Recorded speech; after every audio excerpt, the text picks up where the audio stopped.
Hi, I'm Cheri Hardman, here to do a naked reaction to Diary of an Ex-Ho, episode four, Janice L Fox. So I'm going to watch the episode with you and tell you my thoughts or what I was thinking at the time. So let's go. I'm Cheri Hardman, your ex-ho, and today's guest is Janice L Fox. So enjoy the episode, and remember the old saying, always a bridesmaid when you're a hoe. Anyway, okay, that intro, left a little bit to be desired, but let's go on. How are you? Oh, doing really fine. Enjoying our new Athena. Oh, yeah. Oh, She a good girl? Oh, she's such a sweetheart. She's in with Jay right now, but she likes to follow me everywhere, and she's still trying to break loose. But this is day 2, so right. She loves cuddling and sleeping on the bed and jumping on the furniture. Roxanne, shut up! Oh, I'm recording. Oops. Janice and I both love dogs, and we love to rescue dogs. So Janice here is talking about her rescue dog, Athena, and I'm yelling at my rescue dog, Roxanne. So he's quite comfortable. That's cool. I was kind of thinking we could talk about like what you think is the difference between sex when we were young and sex now.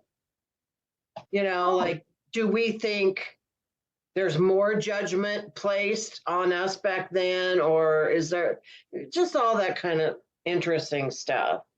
Yeah.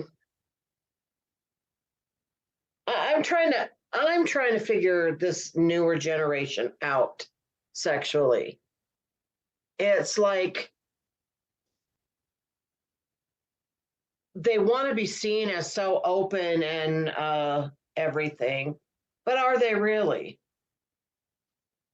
I don't think so. I don't. No. I think you can tell that with the social media, the way they like to jump, and just sometimes even attack before they even, understand what the whole situation is. Right.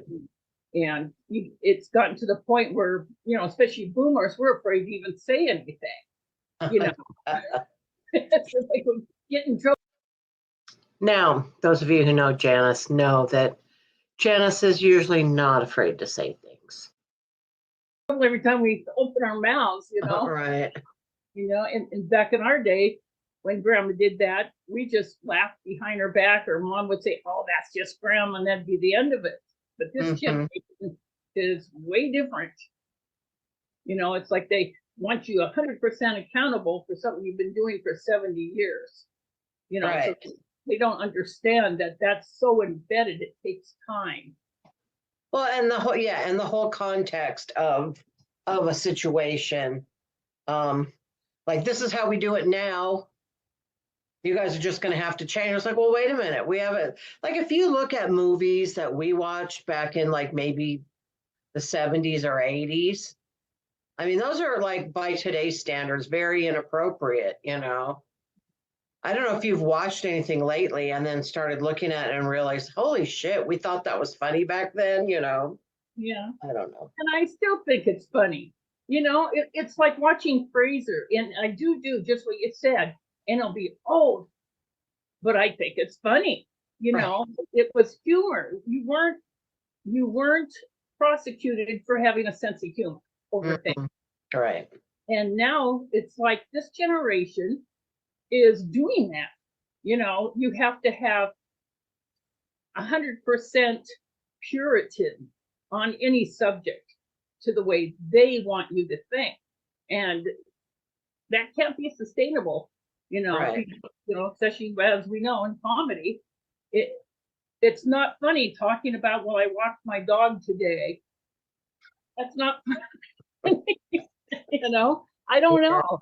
Different generation. Right. Well, so can you remember like back to your first like sexual awakening, like when you realized oh, there's something going on that I never really knew about, or finding yourself attracted to someone. Do you remember back to those times? Yeah, I can remember all the way back. It was a Robert Mitchum show. And it was where it was a scene where he made this girl kiss him. And that was like, whoa, it's like 12. I was like, oh, whoa, we get that Right. little tingle going, ooh, what's that? So it just little things. And it wasn't even like today, they just throw it in your face. Where there, you knew exactly what it meant without seeing the whole thing. I don't know if it's just the way. I mean, I can remember getting in trouble. I was in the car with my grandma and my mother, and a pregnant lady walked by, and I said, "Oh, look, she's knocked up." Well, I was like 9 years old, didn't have filters then, don't have filters now. And grandpa says, "You can't say that." And I go, "But you do," you know. Right. It's. It has been a long time since I heard the phrase knocked up. Probably since the movie Knocked Up came out. It's funny.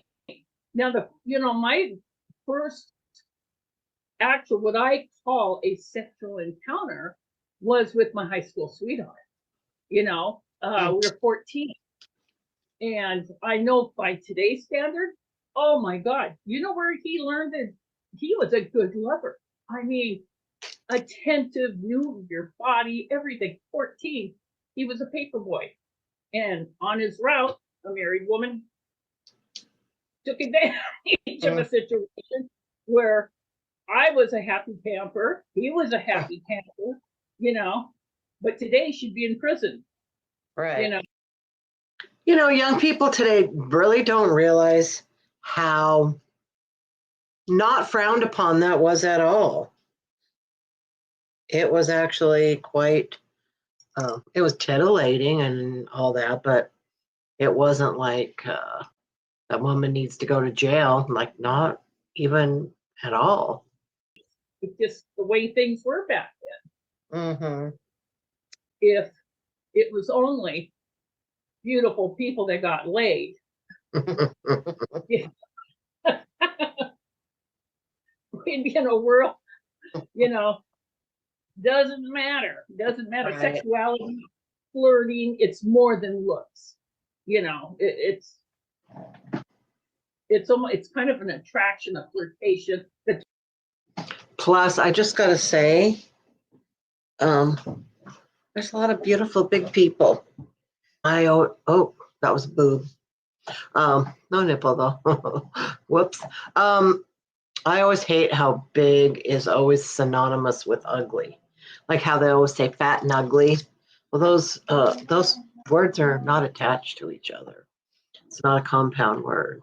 So I'm not saying that she said that. I'm just Twinkle in the eye, those type of things that even married, but I always tell Jason, man, I attracted to that guy, or right. I told him, I'd rather you tell me somebody you're attracted to somebody means you're not hiding it. You see, Right. but if That's you hide true. it, you're thinking other things.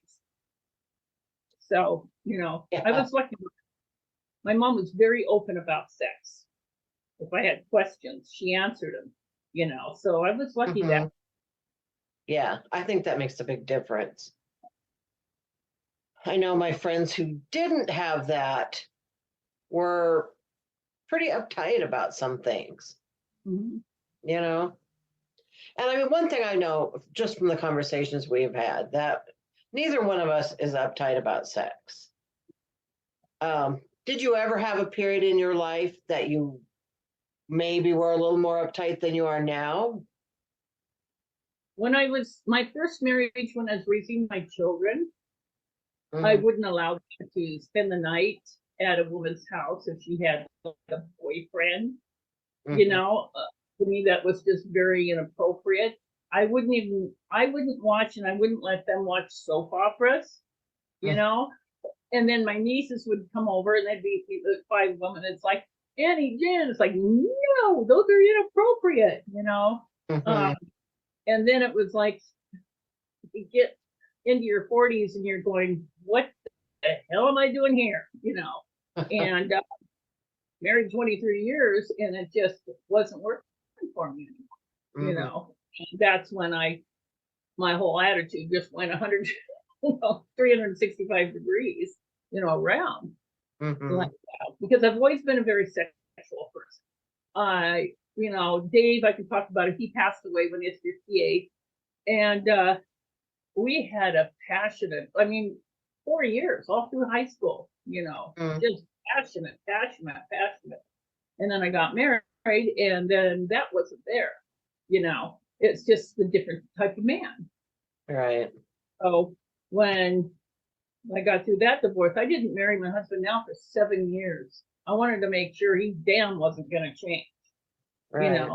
And very good in bed. He was just like my high school sweetheart. And it's like, whoa, Yeah.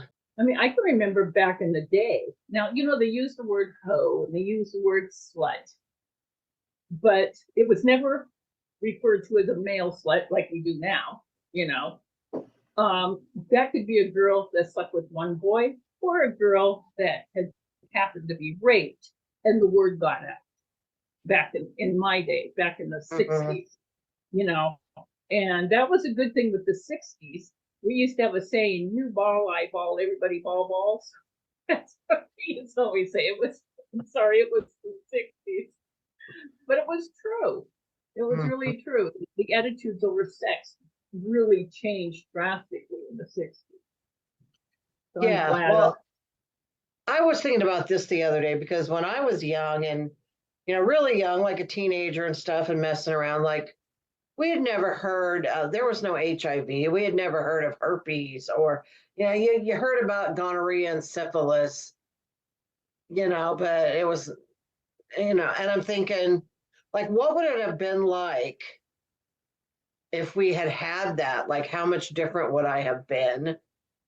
Would I have been different? Or I also think, how much different would things be now if they didn't have to worry about? Do they even worry about that kind of stuff now? When you're a teenager, you're in your 20s, most people are pretty reckless, So I don't know if it would have been different back then if I would have been less reckless, if the stakes were higher. I don't know. Well, it was when not AIDS, but when herpes broke out, people were committing suicide. We forget that. And it was that bad. And 80% of the population has herpes, whether they break out with it or not. Now, that didn't just grow. It was probably that way the whole time, whether it's cold sores or, they have 1 and 2. Well, you can get 1 on 2 and 2 on 1. Right. It's all these myths. But it was a very scary time for a lot of people that were not married. The biggest thing in my day was getting pregnant. We didn't have access to condoms or birth control, and it was, they started the Planned Parenthood, and if you told them that you ran away from home and were homeless, then they would allow you to get the birth control pills. But if you didn't, you couldn't. So I lied. Right. That's what you do. But that's funny because I remember that, like having to tell them that, yeah. Oh no, but there were so many girls that were visiting a Dr. Cooney. He's dead, or I wouldn't mention his name. He was my general practitioner from the time I was very little, but he was the go-to doc back in the 60s. He could have been arrested. A million things could have happened, but no, there were a lot of girls that if they were going to Hazen High School and visited Dr. Cooney, we knew that they were getting abortions, But it's like my mom and grandma said, they seen so many. My great grandmother was a midwife, and they seen so many women bleed to death. Just so much pain. During the Depression, 12 kids couldn't feed them, couldn't clothe them. It's not like today and it has been used as a birth control, it wasn't intended that way, really it wasn't. Not when my grandmother and I and my mother voted for it. It was to save lives. And it still saves lives, because you have people that have kids and they don't want them. They go through hell, you know. They don't want that. Mm-hmm. Leave it to the people that do want to have those kids. But that was a big factor in sex back in the 60s. I remember doing, I remember I had a diaphragm. Did you ever have a diaphragm? No, Well, the thing about the diaphragm, it wasn't that bad. It was not that, you put the jelly in it and you'd put it in and you would wear it. But sometimes that gel would leave a lingering aftertaste, as it, so there was a little bit of a funky taste to it. And then I tried those sponges for a while. Those were great, those contraceptive sponges, until people started getting toxic shock syndrome. But it's just funny how many different things, or how few things there were, or something would come out, we'd try it for a while, and then it would change to something else. I had secondary infertility. Had I only known that, Yeah, right. We should have had 10 babies, but he never, we went our separate ways in senior year, and he never had any children, and I felt I couldn't get pregnant. The birth control pills threw me into a pregnancy, the hormones were right, and that's how I got pregnant with my first child. Had I just left well enough alone, Mm-hmm. I would have been the stewardess, And especially the born again Christians, I am sorry, they can be, once they get so into that, they get so judgmental. And I had a friend, and I'm not going to even go into it, and she started saying things, and I said, excuse me. I remember the day, who the hell do you think you are saying that? I Right. Today, baby girl. Shall I remind you, but that's the type of person, I am. It's like, no, I can remember having sex with my boyfriend. It was never around anybody, but thought everybody knew it, that they could look at you and know. I mean, what's that? I know. It's crazy. I remember when I lost my virginity, looking in the mirror to see if I looked any different, I didn't even go to bed with my first husband on our honeymoon. Because Really? everybody there I knew they were going to know we were making love, and I couldn't do it. I just couldn't do it. So when I married Jay, he says, "Oh shit," because I told him that story, And when you're in your early 50s, you really don't care. Late 40s, I think we were. But yeah, that's how embarrassed I was about it. And I thought about it all at the wedding. We had a Catholic wedding, and it was just when they allowed non-Catholics to get married at the altar. If it would have been 6 months earlier, I would have had to stay back, and he would have been on the other side. Just crazy, because I was raised LDS, and he was Catholic, but I'm sorry, the Catholic Church was prettier. So right. How religious I was. So. But I think that nowadays, and they say a feminist, and the word feminine, is supposed to portray a woman, but we're losing the ability to be feminine and be proud of it, or not get chastised for it. Or there was a time when, don't you open the door for me, all that really just hard on other women that just, hey, we're fine with who we are. During that 70s and 80s, there were a lot of women that were shamed that liked their lifestyle the way it was, and that shouldn't have happened. That should not have happened. That's where a lot of stay-at-home mothers got shamed for staying home. But like me, I was lucky enough, my first husband made enough where I could stay home, and then I'd work for Christmas money or what, but I had the whole neighborhood at my house. Now, I will say that I do think that there has been a big change in the world as far as this goes compared to back in the day. It really was looked down upon women working, but then also looked down upon women staying home.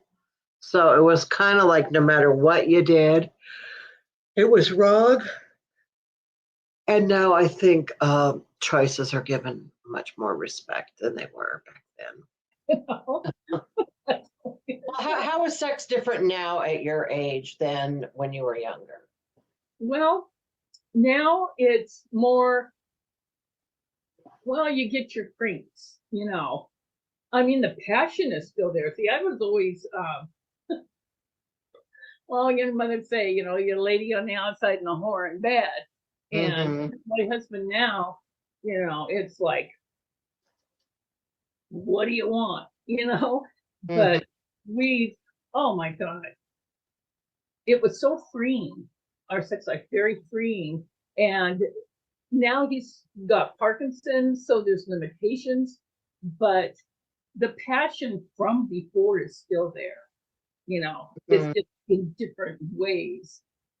You know, the way you touch his hair, or you know, that type of thing, because they get more childlike. You know, so you can't go there. You just got another kid with you.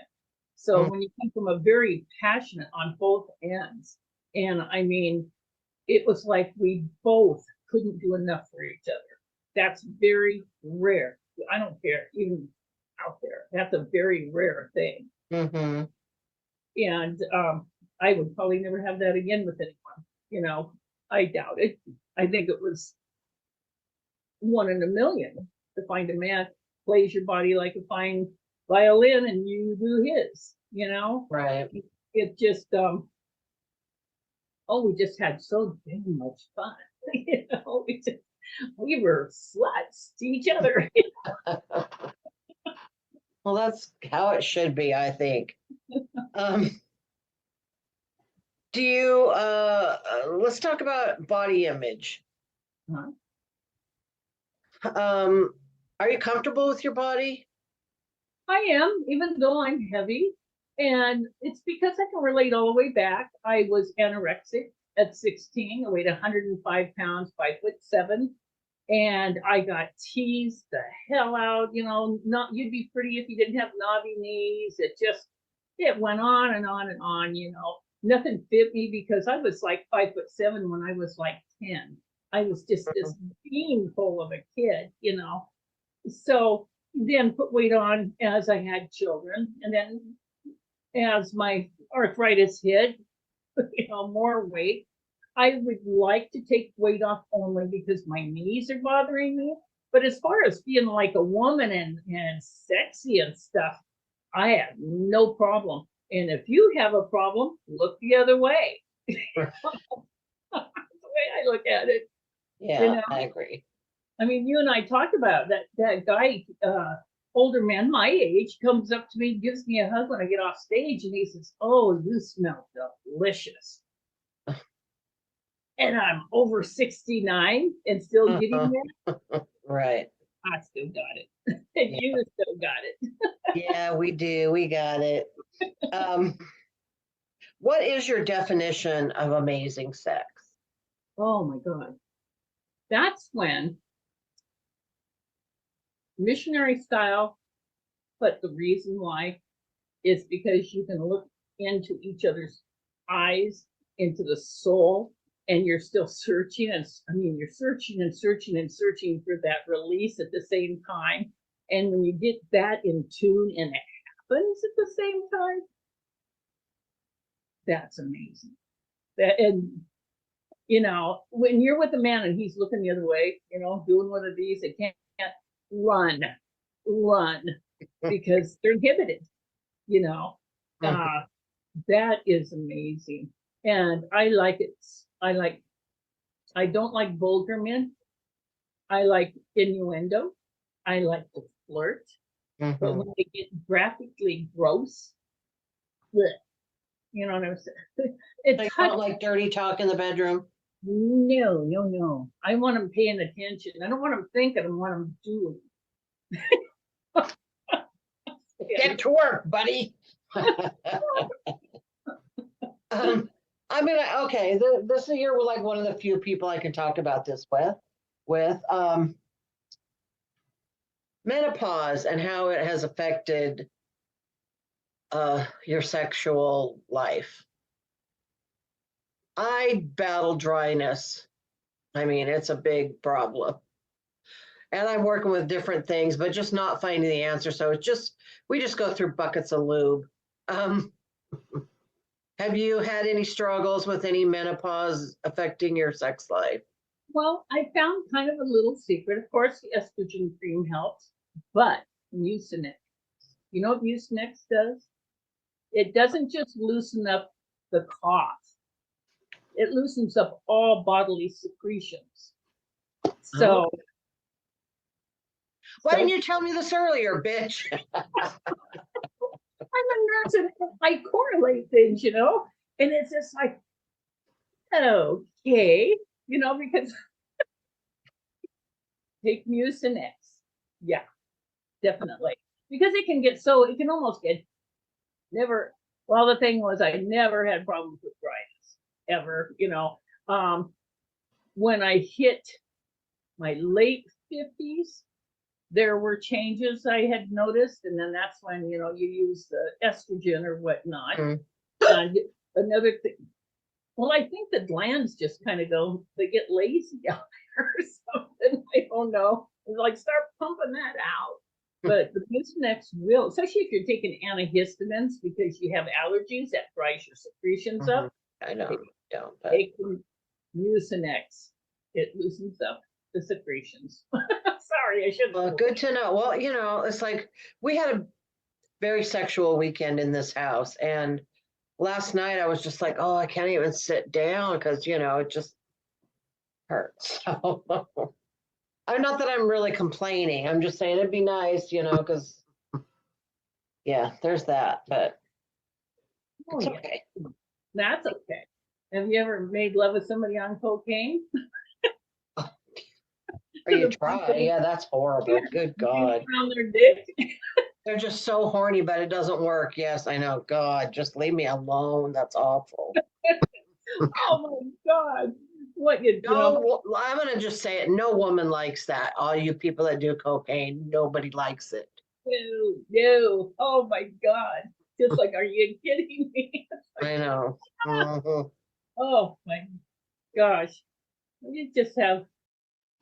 I think people might think it's funny to hear two old ladies talking about having sex with a guy who does cocaine, but you know, we lived through the 80s.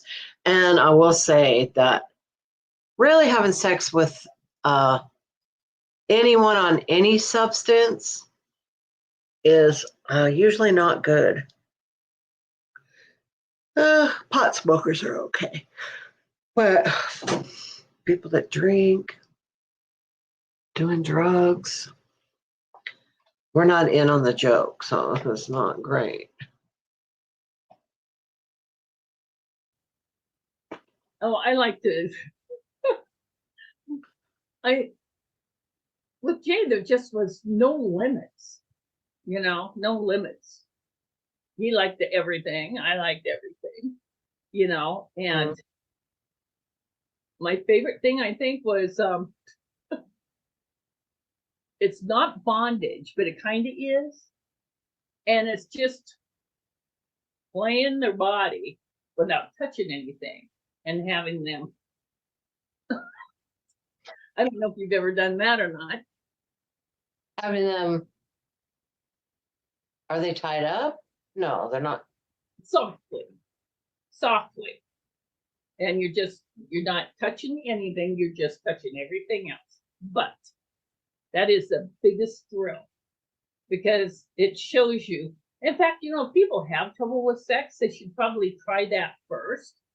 If somebody, just to show how to play somebody's body. You know, you don't have to have Who knew Janice was such a freak? intercourse. Well, we know. Yeah, I did. I know. Look at something and go, you know, but so can women. We lie about things. Like, I have never in my life had trouble with orgasm, ever. I just never have, and there's women that struggle with it their whole life. And There are a those lot of women, women that have never had an orgasm. they need to get a vibrator and practice. And once they figure out, they have to know what an orgasm is first to want more, and if you've Mhm. never had one, get a vibrator, read some books, and learn what it feels like. Because I think sometimes you've got to almost, orgasms are almost painful, they say, but you've got to let it come up and then relax and just let it, roll in, like that. So I know, I have no shame when it comes to sex. Hey, that's why we're here. When was how old were you when you had your first orgasm? Oh my God. Well, the first time Dave and I ever did it, 14, but that was not what it typically is, because he had sex for 2 years with an older woman, Mhm. so I guess God blessed me, because I know a lot of girls, they get with kids or they just marry one guy. I mean, can you imagine marrying somebody at Getting 15, stuck with somebody who doesn't know what they're doing too, like, ugh. or the ones that don't want to learn either? They Right. can figure stick it in, let her go, and out you go. No, no. Or the First time I had an orgasm, my parents were gone, and they had that book, Everything You Ever Wanted to Know About Sex But Were Afraid to Ask. And I knew where they kept it in the closet, so I pulled it out and started reading it. And one of the parts was like how to masturbate or what an orgasm feels like. So I used it as a how-to guide. So I don't think there's anything wrong with that. I think that that's a good way for someone to learn.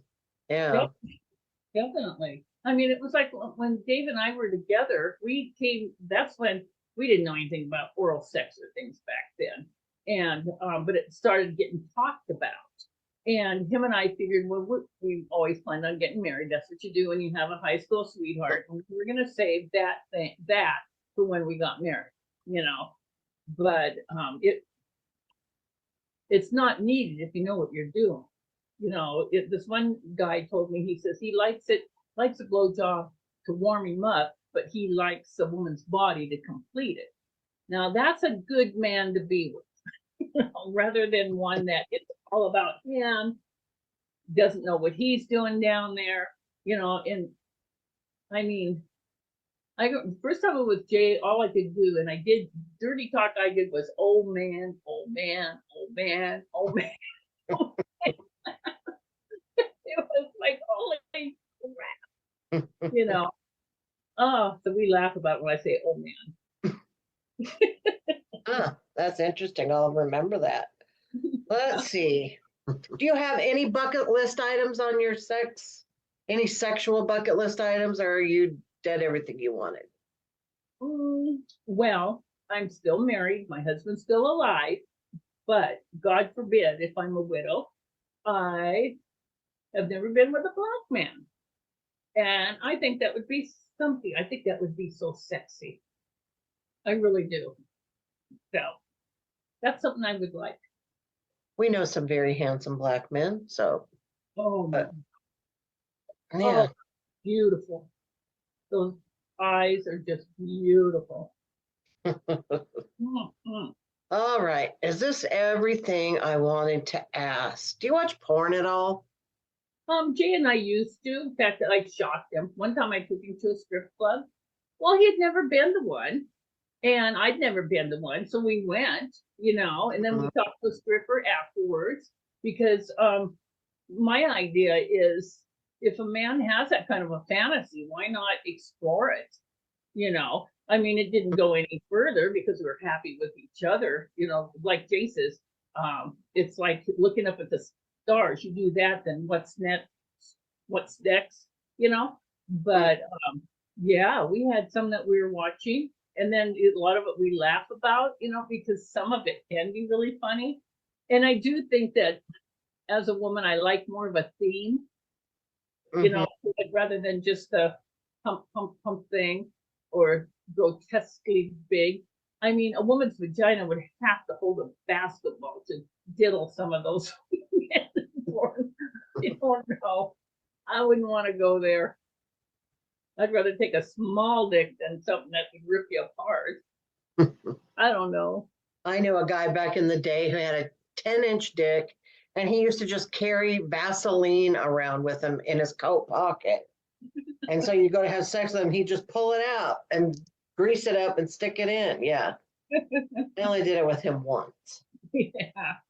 Yeah, that's much overrated. Sorry. That's the way I feel anyway. Just give me Mr. Average. I'm happy. Yeah. That's right. Okay. Is there anything that you thought of that I didn't cover? I don't think so. I mean, we didn't talk about, you know, they say every woman has, what is the word? Attraction to other women. Has that ever happened to you? I've never had sex with another woman, and that's kind of one thing I wish I would have done before I got married, just so I could say I did it. But there are some women that I have been attracted to and thought about it. But yeah, I think that this one friend of mine, a very, very, very old friend, and I was saying, you know, I've just always been attracted to men. It's just the way I am. Yeah, there's some beautiful women out there. And I can even understand why other women are attracted to them. They're beautiful or, you know, sexy. right. And I said, well, have you ever been attracted to another woman? And she just didn't say anything. And I thought, you know, I've slept with this woman, I've undressed with this woman. It just didn't say anything. It just took me back for a second because it never entered my mind. We were just talking about our sexuality. So maybe she hasn't told me all her secrets yet. Well, maybe you're on her sexual bucket list. Oh my